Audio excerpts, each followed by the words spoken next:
Sudah ya? Bismillahirrahmanirrahim. Assalamualaikum warahmatullahi wabarakatuh. Selamat sore rekan-rekan semuanya.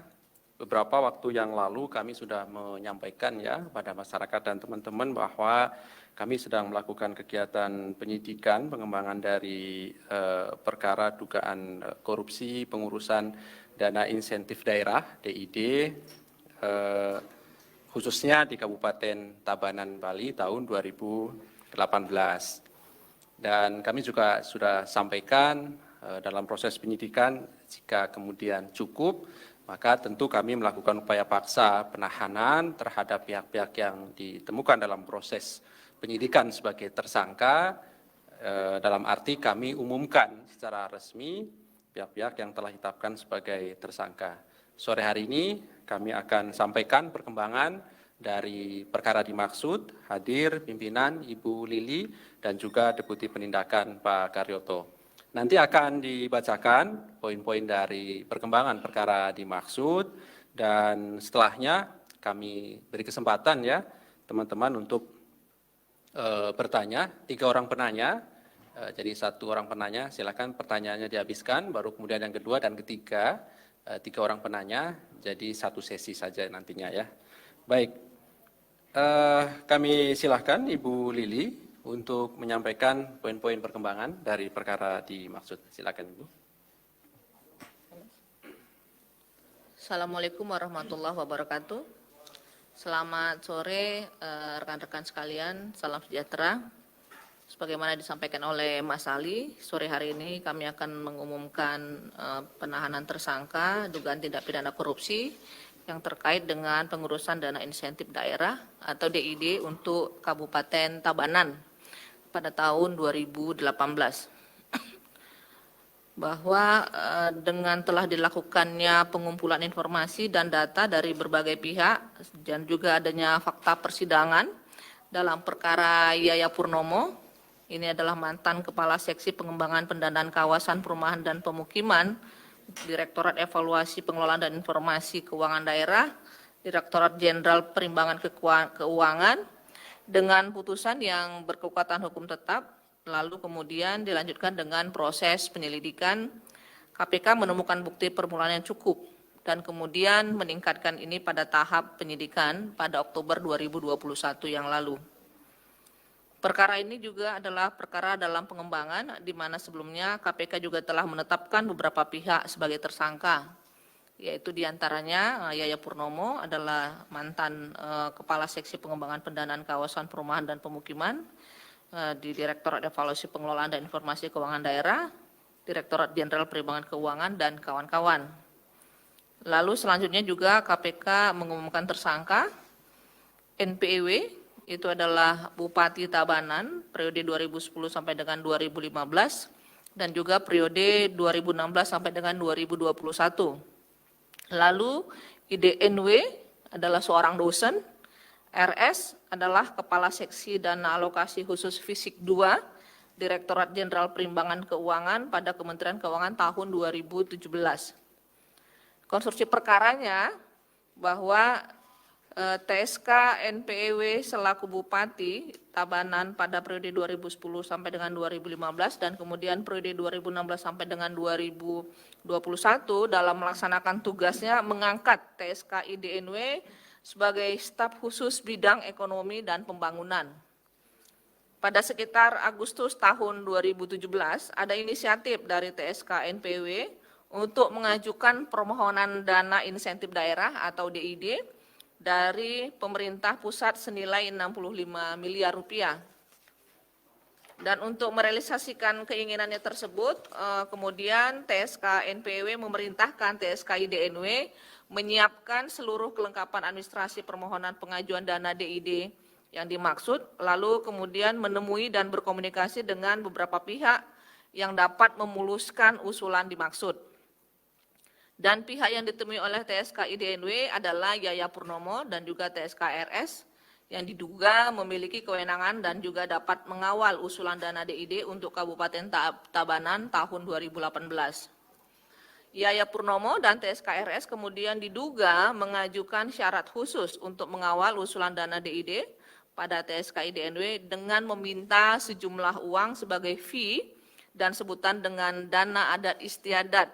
Dan permintaan ini lalu diteruskan TSK IDNW pada TSK NPW dan mendapatkan persetujuan.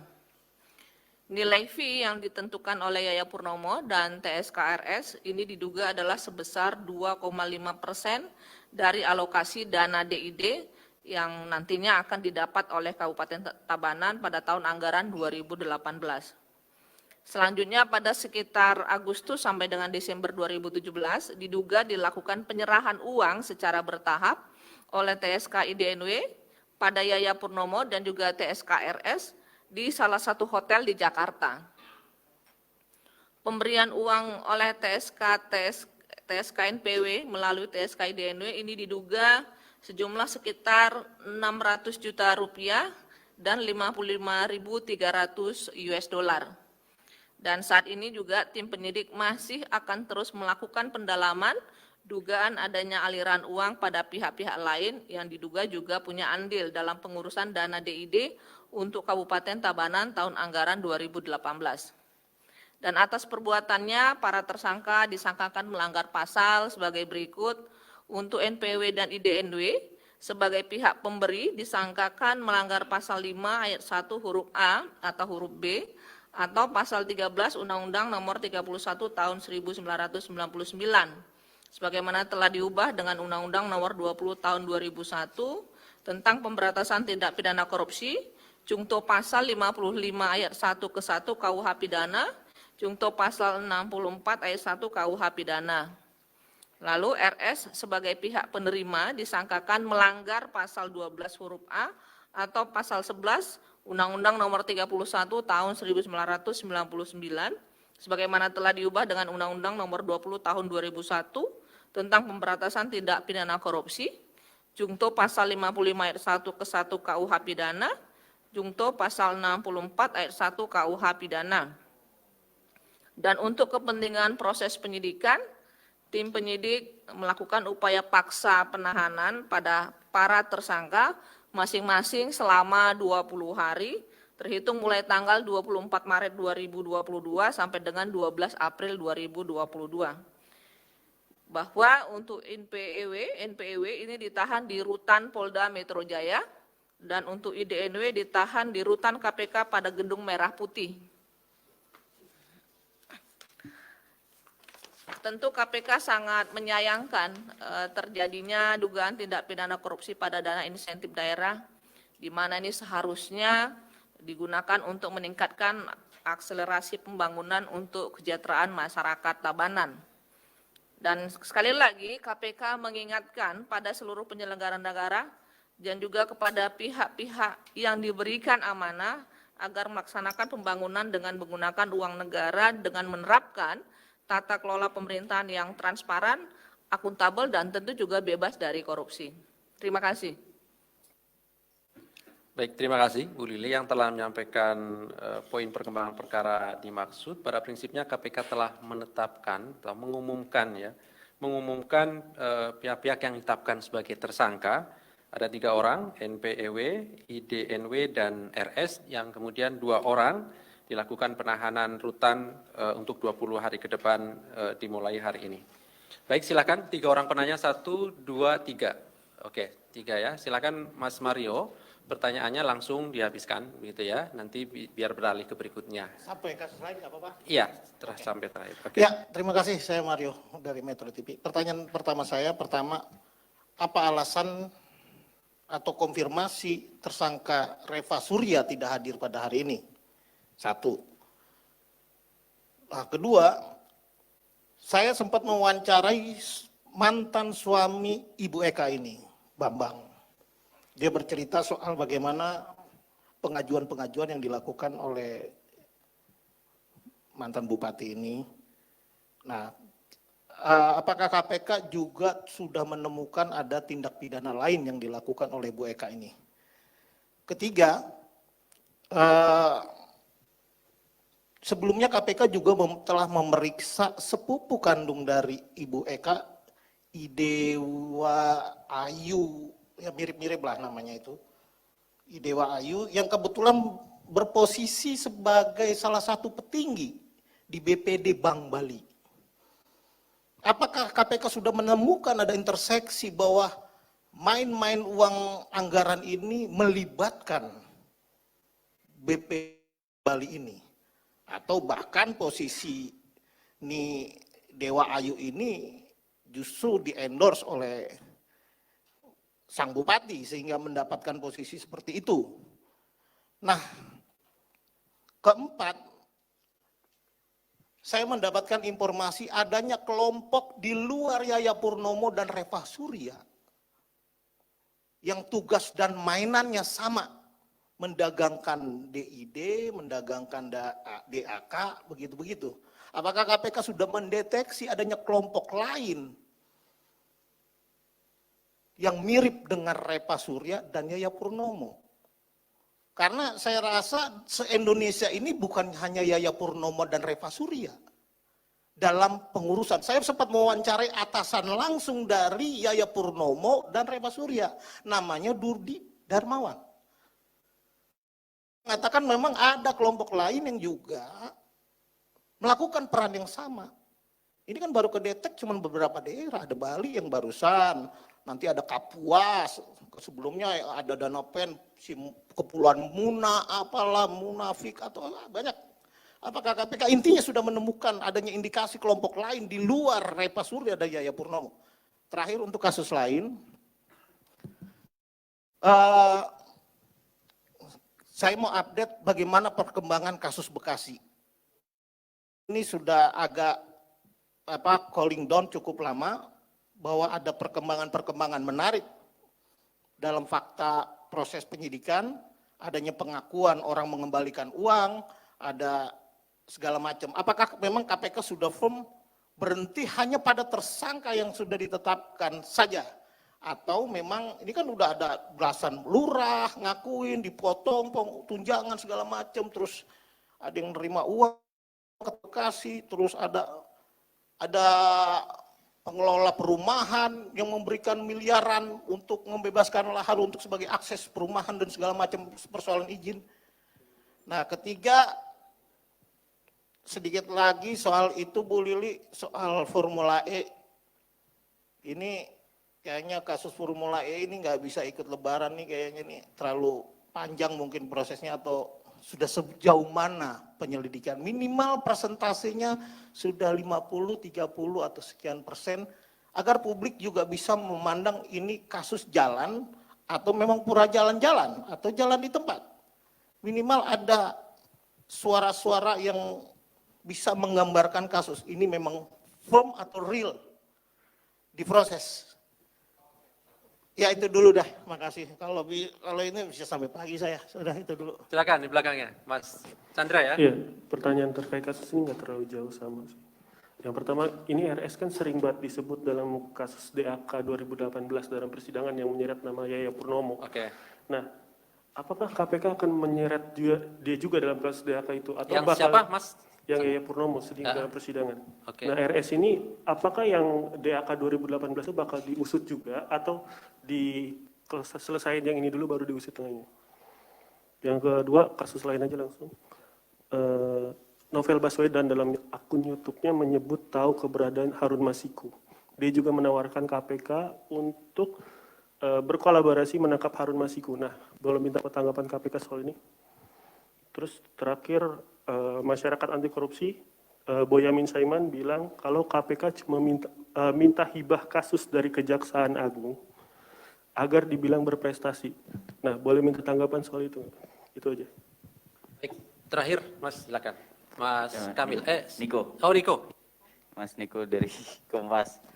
Ya, terima kasih. Tadi beberapa pertanyaan udah diborong Bang Mario sih. Tapi dia lebih ke pencegahannya aja sih, Bu.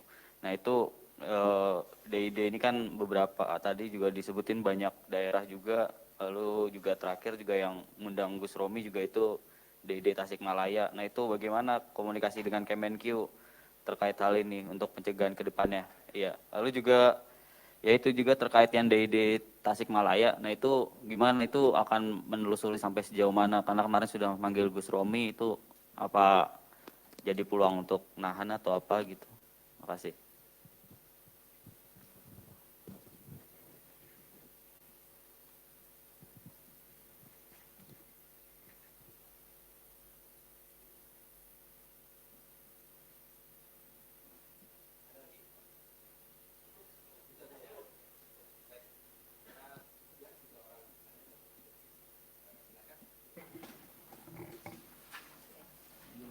Nanti ditambahin sama Mas Karyoto.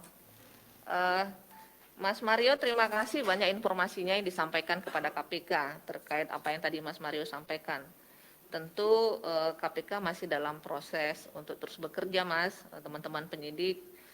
Tentu juga punya alasan tersendiri kenapa kemudian hari ini tidak melakukan penahanan kepada RS. Nanti mungkin disampaikan oleh Mas Karyoto, dan kemudian tentu saja semua masih dalam proses penyidikan. Apapun yang Mas Mario sampaikan nanti juga kami akan sampaikan kepada teman-teman penyidik. Dan terkait dengan kegiatan-kegiatan yang lain, tentu saja ini masih dalam pekerjaan dari pengumpulan, dan kemudian tentu kalau sudah mencukupi bukti, KPK seperti biasa akan menyampaikan kepada publik kasus apapun, termasuk yang Mas Mario tanya terkait persentase berhubungan dengan Formula E dan kemudian kasus Bekasi. Dan untuk beberapa kegiatan yang lain, nah kalau terkait pencegahannya tentu KPK melalui teman-teman Korsub dan juga teman-teman cegah monitoring telah melakukan koordinasi dan melakukan perbaikan-perbaikan kepada Kementerian Keuangan dan seluruh kepala daerah dalam kegiatan yang dilakukan secara rutin ya, untuk melakukan monitoring khususnya dalam hal MCP dan kemudian kegiatan-kegiatan lain. Tetapi memang lagi-lagi kita harapkan bahwa kepala daerah mau mentaati dan kemudian tidak melakukan perbuatan-perbuatan tersebut. Mas Karyoto, yang lain silakan atau ditambahkan. Terima kasih. Assalamualaikum warahmatullahi wabarakatuh. Selamat malam untuk rekan-rekan semua yang saya hormati, saya banggakan. Menambah jawaban untuk beberapa pertanyaan. Yang pertama dari Mas Mario. Kembali ya, kalau namanya penyelidikan saya tidak banyak obrol. Ya untungnya Pak Mario ini kreatif. Setiap ada saksi dicegat di luar ditanyain, jadi tahu perkembangan dia. Tapi prinsipnya pada kami, KPK ini tidak akan diam ketika sedang melakukan pekerjaan. Bekerja dalam ketenangan, mudah-mudahan pada waktunya rilis, kita menetapkan tersangka dan menahan. Itu berlaku untuk semua perkara yang kita tangani. Bahkan saya sampaikan kepada masyarakat bahwa pimpinan sangat concern. Ya, hari-hari ini, beberapa hari ini kita membuka kasus-kasus yang lama, yang mana yang terbengkelai. Ya. Dan ternyata setiap satu satgas itu rata-rata bebannya 4 sampai 5, 6 perkara yang ongoing proses. Ya. Dan itu kan kejar-kejaran dengan waktu 60 hari, 90 hari maupun 120 hari. Dan ini betul-betul sekarang dipampatkan betul. Mudah-mudahan dengan penambahan personel, ya dari polisian ada sekitar 30 dan kejaksaan 60-an, ini akan lebih percepatan terhadap kasus-kasus yang terbengkelai. Kita tidak boleh menggantung atau menelantarkan sebuah perkara sehingga orang itu sudah dihakimi oleh media, ya, dihakimi oleh kita yang menetapkan dia sebagai tersangka dan tidak dilakukan upaya-upaya penyelesaian perkaranya. Kemudian yang berkaitan dengan Bekasi dan lain-lain, kalau ada yang menarik pasti kami akan dalami, dan tentunya kemarin kita ada fokus untuk aset recovery, ya, dan itu pun akan dijadikan satu terhadap proses penuntutannya tindak pidana pencucian uang. Sayang kan kalau misalnya kita sudah menemukan beberapa proyek-proyek yang bermuara dengan suap, kemudian kita bisa menyita yang cukup lumayan, ya, cukup banyak, cukup signifikan, sehingga saya yakin karena duit itu juga duit dari negara awalnya, dari proyek masuk ke situ lagi untuk pribadi dan kita sita. Itu kaitannya dengan TPPU. Kemudian Mas Chandra tentang yang DAK tadi saya rasa sudah sama dengan jawaban Bu Lili. Nah kemudian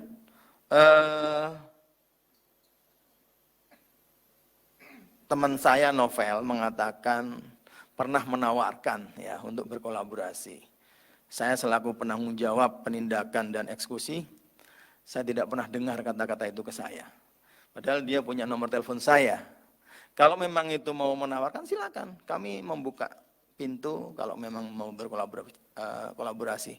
Infonya saja sangat penting kalau memang ada. Enggak usah tenaga kita banyak, infonya aja. Tapi kalau kita mau mencari DPO kan kita enggak teriak-teriak kemana-mana. Kalau kita teriak-teriak sama aja kita, kamu kabur dong. Gitu. Artinya ketika kita mengekspos bagaimana kita melakukan pencarian terhadap DPO, sama aja, percuma. Ya. Lebih baik kita diam, nanti saatnya ketahuan dan saatnya kita beraksi. Dan insya Allah mudah-mudahan dalam waktu dekat kalau memang segala sesuatunya sudah waktunya pasti ketangkap. Kan gitu. Ya, karena DPO tidak hanya satu Harun Masiku, masih ada 6 lagi ya, yang tambahnya 1 kemarin setelah dipanggil nggak datang menjadi DPO lagi. Kemudian berkaitan dengan hibah minta hibah perkara. Wah, ini saya juga membaca medianya juga agak kaget. Ini siapa Pak Bonyamin tahu dari mana kita minta hibah perkara gitu. Dan kebetulan kasus itu saya tahu persis duduk persoalannya. Jadi saya nggak terlalu banyak mengekspos di sini. Yang jelas KPK tidak pernah meminta hibah perkara. Ya, perkara pun kita mungkin justru masyarakat lebih banyak melapor ke KPK daripada ke yang lain-lain. Ya, karena sejarahnya juga kita tahu adanya KPK sebagai trigger mechanism. Dan sampai saat ini pengaduan masyarakat kita masih sangat-sangat penuh. Ya. Ketika memang ada 2 perkara yang bersinggungan pelaksanaannya, nah inilah ada fungsi koordinasi. Kami dengan Kabareskrim, dengan Jampitsus itu terbuka koordinasinya. Ya gampang sekali kok, ini saya tangani ya Mas, ini Mas tangani, selesai, nggak ada istilahnya. Kalau hibah kan ada serah terimanya, pada hari ini kami menyerahkan sebuah perkara atas permintaan Ketua KPK dengan alasan untuk menaikkan citra. Nggak ada seperti itu. Ya. Saya juga lucu, dari mana dia mendapatkan cerita itu. Ya saya rasa nggak ada lah hibah, karena prinsipnya semua penanganan perkara antara penegak hukum ini sangat-sangat baik, sudah bersinergis. Kalaupun misalnya kejaksaan sudah duluan, ya kita ngalah. Kalau kita duluan, kejaksaan ngalah, atau mungkin Bareskrim sama-sama.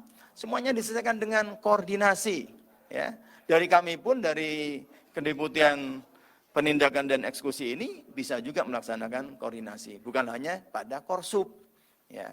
Ini beberapa kali kita juga dipanggil oleh Kejaksaan dan Mabes Polri untuk sama-sama melihat penanganan perkara yang sedang dilakukan. Kemudian Formula E ini penyelidikan, saya nggak banyak bicara Bu kalau penyelidikan. Jadi Pak Maria juga udah paham itu, nggak usah. Kalau dia dapat informasi sendiri silahkan. Nanti kita takut-takut memfitnah orang ya, nggak boleh. Karena apapun ceritanya, penetapan tersangka pun pimpinan yang sekarang hemat. Artinya tidak buru-buru menetapkan tersangka. Lengkap semuanya, ditetapkan tersangka, ditangkap dan ditahan. Saya rasa semuanya sudah terjawab. Masalah pencegahan memang struktur yang baru ini lebih mengena dalam hal pencegahan. Karena ada 2 kedirektoratan yang sangat touch langsung, yaitu Direktorat Monitoring. Ini beberapa kali kerjasama dengan kami, Kedeputian Penindakan, itu betul-betul kita touch, kemudian memberikan solusi, ini ada celah, ini ada celah, ini ada celah.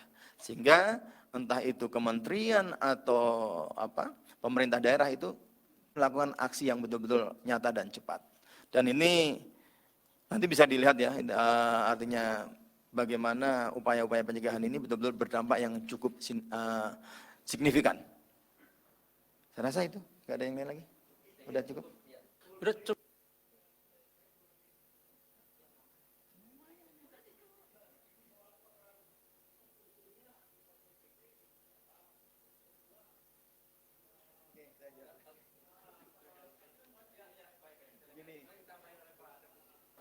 Pak Mario, yang namanya penyelidikan ya, itu pasti kita mempertanyakan kepada orang-orang yang sudah kita panggil. Keterkaitan A, B, C, D dalam hal apa, perannya apa. Ya kalau memang belum dipanggil ya mungkin belum waktunya untuk diklarifikasi ya. Nanti kalau sudah dipanggil, baik dia sebagai saksi, kalau meningkat lagi sebagai tersangka pasti akan diumumkan seperti ini. Jadi prinsipnya semua informasi-informasi itu baik yang menyangkut tentang tadi sepupunya, yang bekerja di Bank Bali. Nah ini kalau memang ada hal-hal yang bagus pasti akan kita kembangkan. Mungkin itu. Terima kasih. Ini jadi cerita lama juga gini Pak Mario. Yang namanya maklar ini orang nyari rezeki yang tidak dalam tanda petik kalau dia meminta fee dari situ, jelas itu hal-hal yang bertentangan dengan peraturan perundang-undangan yang berlaku. Fee itu sendiri kalau diambilkan dari situ sudah menyalahi ya. Karena fee itu hanya boleh diambil oleh pelaksana. Itu pun menurut aturannya batas maksimalnya berapa. Kalau setiap ini saya fee, padahal dia nggak berbuat apa-apa, jelas nggak boleh. Ya, semua anggaran yang sudah ditetapkan dalam DIPA harus sesuai, setiap rupiah yang dipertanggungjawabkan itu sesuai dengan spek, sesuai dengan volume, dan sesuai dengan kualitas. Dan ini memang banyak dari zaman dulu sudah ada. KPK pertama jilid 1, kita dulu pernah itu di DPR. Orang yang datang ke daerah mengatakan, saya bisa menaikkan DAK maupun DAU. Nah, dia meminta fee dari kenaikan yang terjadi. Kalau dulu misalnya dia dapat A miliar rupiah, tiba-tiba menjadi A plus 5. Dia meminta sekian persen dari 5-nya tadi itu. Itu ada, ya. Cuman yang kemarin yang terungkap di sini ya inilah yang terhadap beberapa daerah.